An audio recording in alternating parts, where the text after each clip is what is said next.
la última parte de la clase probablemente va a ser más corta y vamos a hablar en esencia de los síndromes glomerulares, que incluyen todo este espectro que va desde los síndromes nefróticos puros, pasan por los síndromes glomerulares impuros que mezclan un poco de síndrome nefrótico con síndrome nefrítico, el síndrome nefrítico puro y la glomerulonefritis rápidamente progresiva, ¿ya?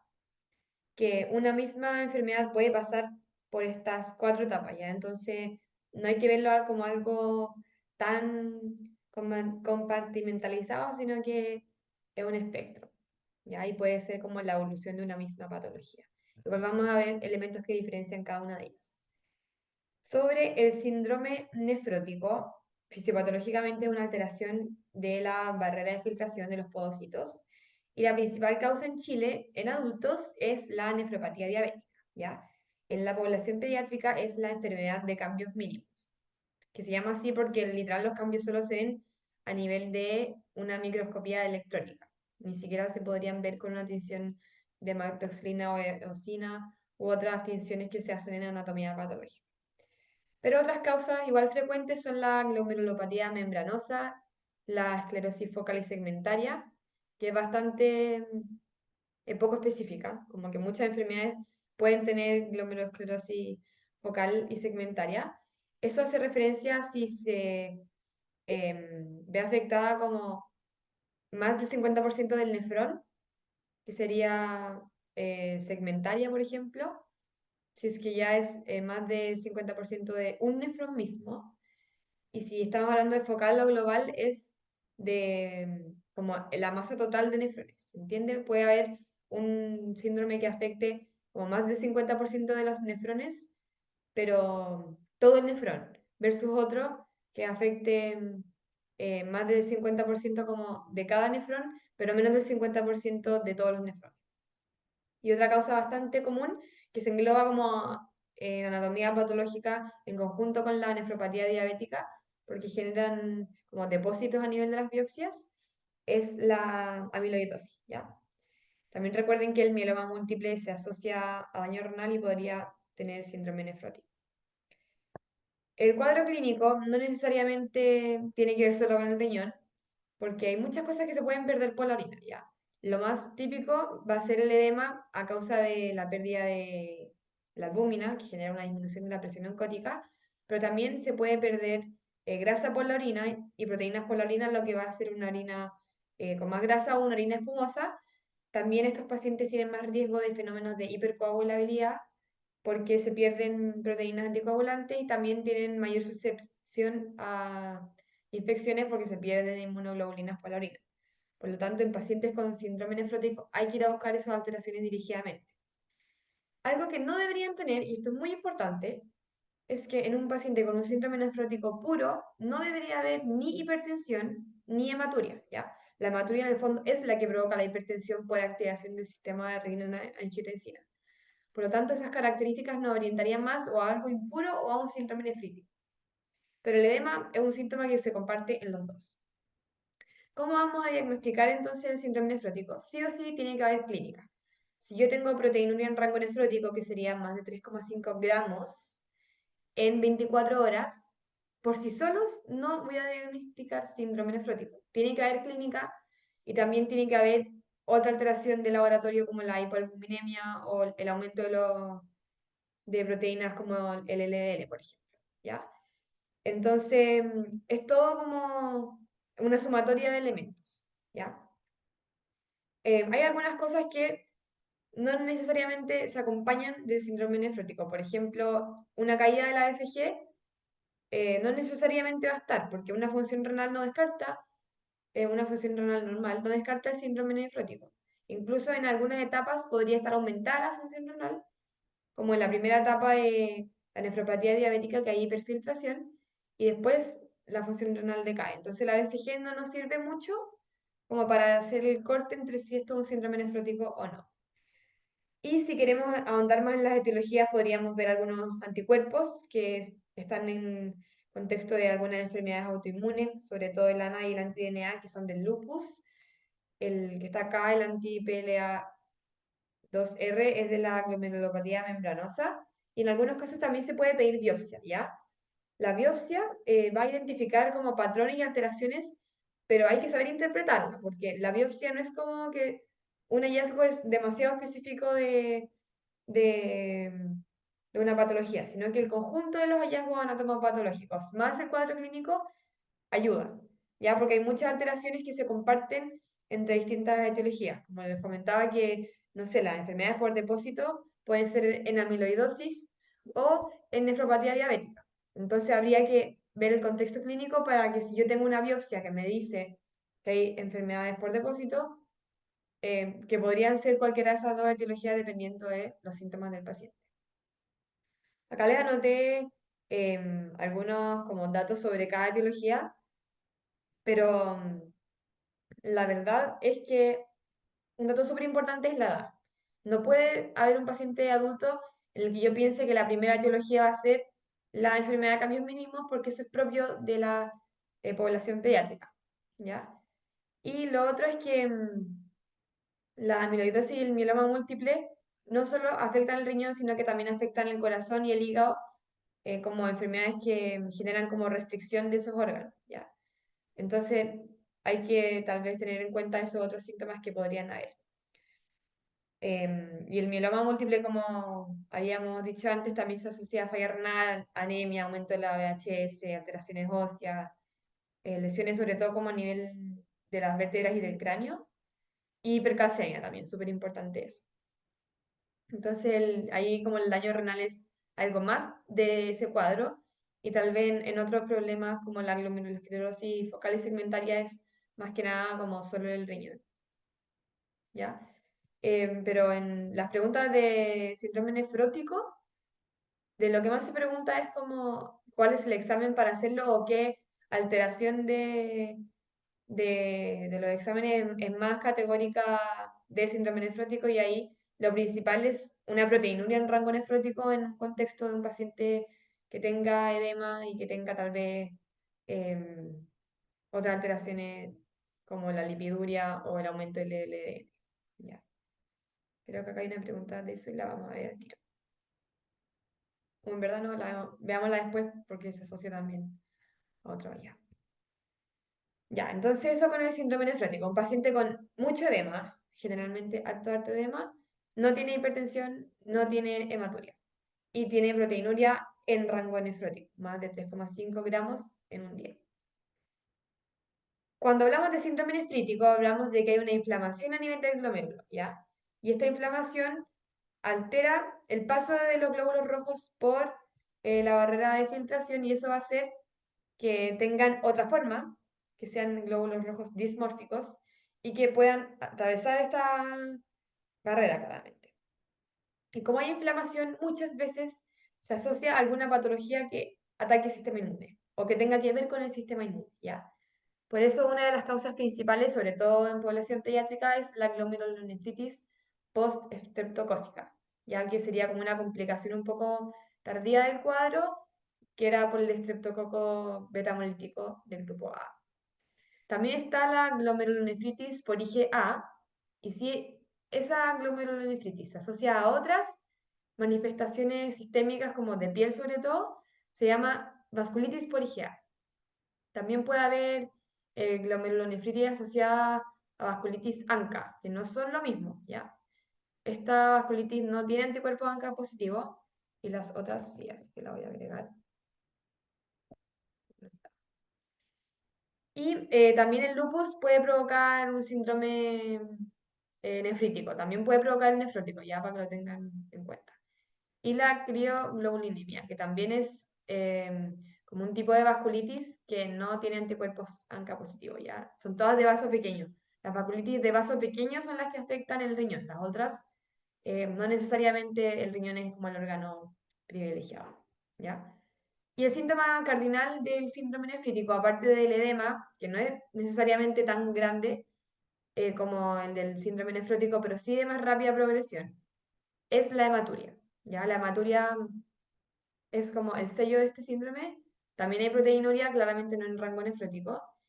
Y puede haber disminución de la filtración glomerular, sobre todo si es que estamos como en el contexto de una glomerulonefritis que está progresando muy rápido.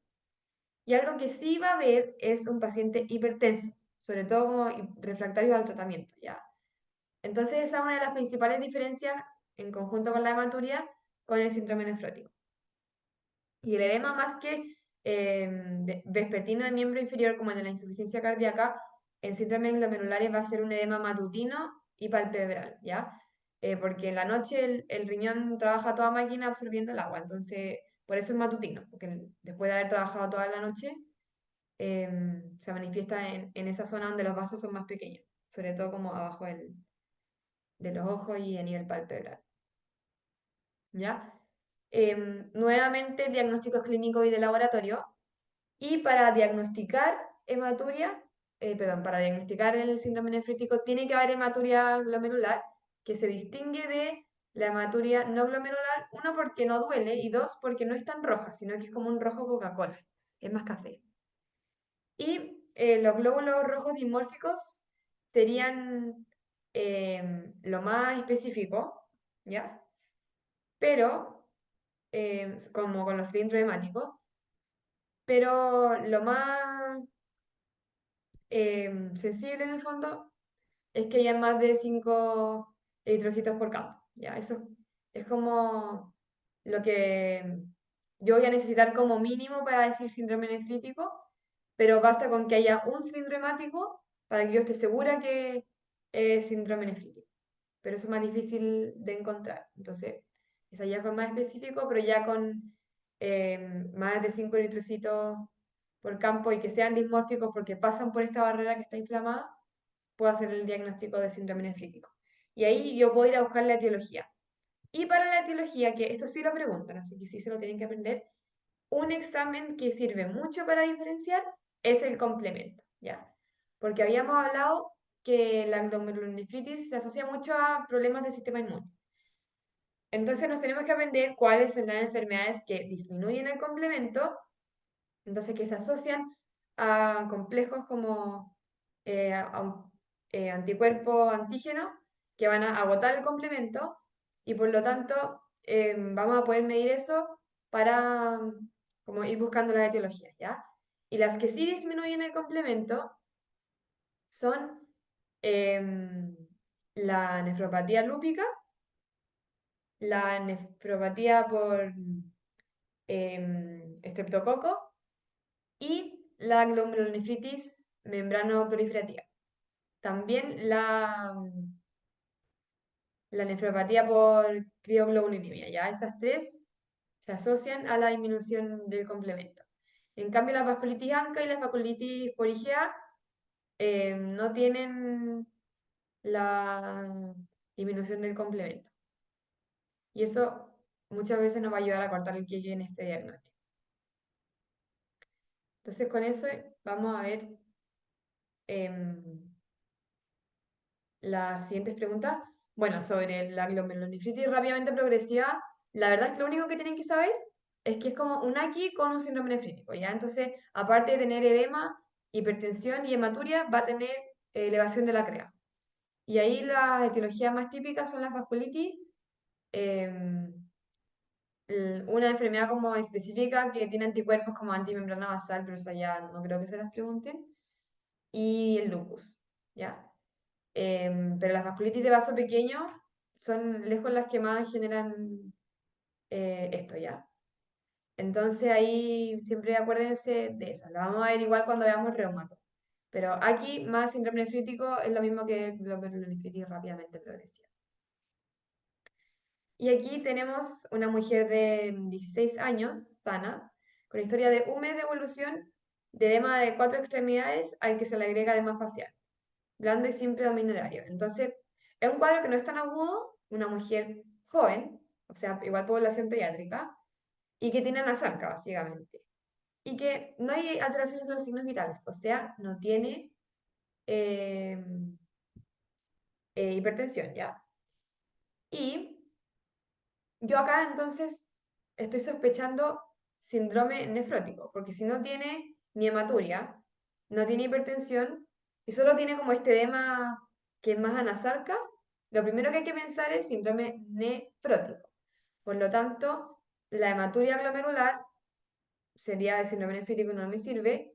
La leucocituria séptica también me hablaría como de inflamación y no tiene que ver nada con el síndrome nefrótico, sino que con el nefrítico.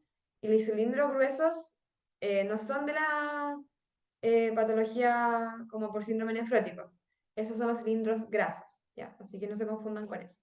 Lo único que nos orientaría acá es más de 300 miligramos por decilitro de proteinuria en orina aislada, que tampoco es rango nefrótico, ¿ya? Pero sí es lo más cerca de esta lista al síndrome nefrótico.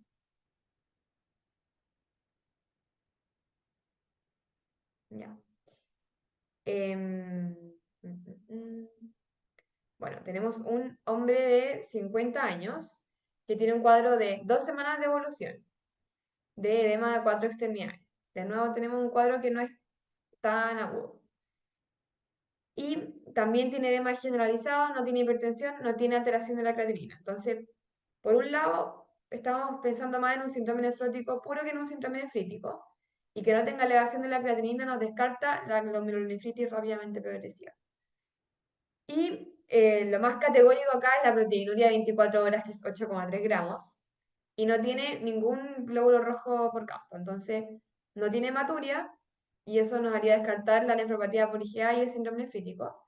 No tiene alteración de la CREA, por lo tanto no es la A, y esa proteinuria tan categórica nos habla sí o sí de un síndrome nefrótico, que también nos causa con los síntomas, ya porque el paciente no relataba síntomas de síndrome nefrítico.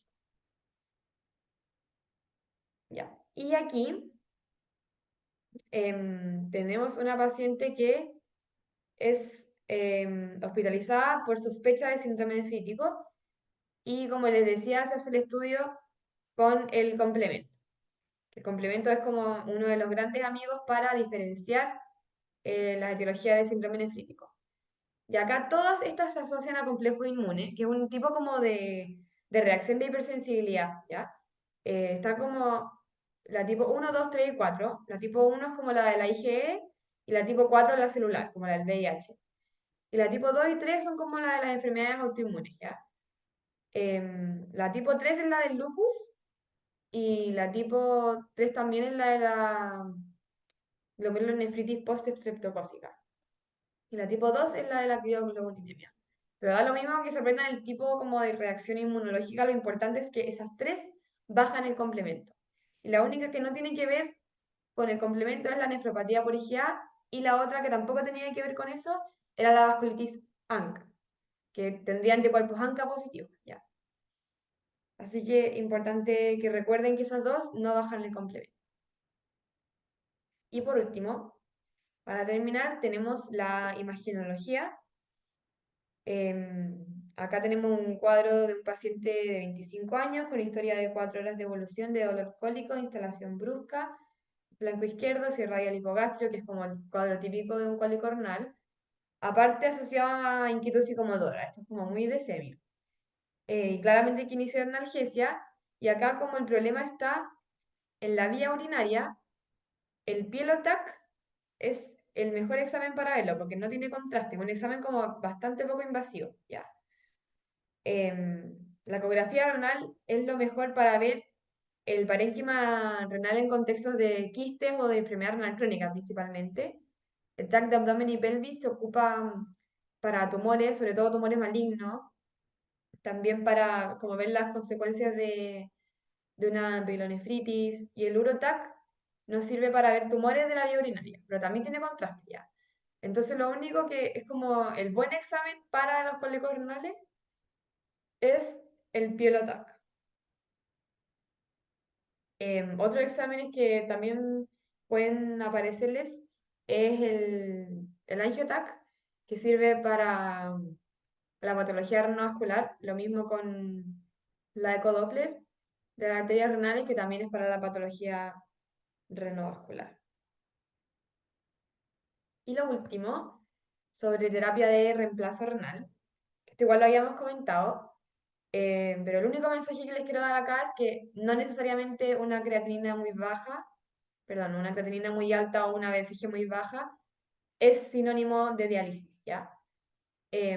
Para que yo hable de diálisis sí o sí, tengo que tener como alteraciones propias de la elevación del BUN. No necesariamente que el BUN esté alto, tampoco, sino que el BUN alto me produzca algo, ¿ya? Y ese algo puede ser la pericarditis urémica, que sería como tener los brotes pericárdicos, puede ser la encefalopatía urémica, que sería alteraciones de la conciencia. También podríamos tener problemas no solamente como del nitrógeno ureico, sino que de la capacidad excretora del riñón a nivel del potasio o de una acidosis refractaria. La hipercalemia y la acidosis refractaria son criterios de diálisis, ¿ya? Así que esas tres cosas, cuatro cosas en verdad, son lo más importante para mandar a un paciente a diálisis.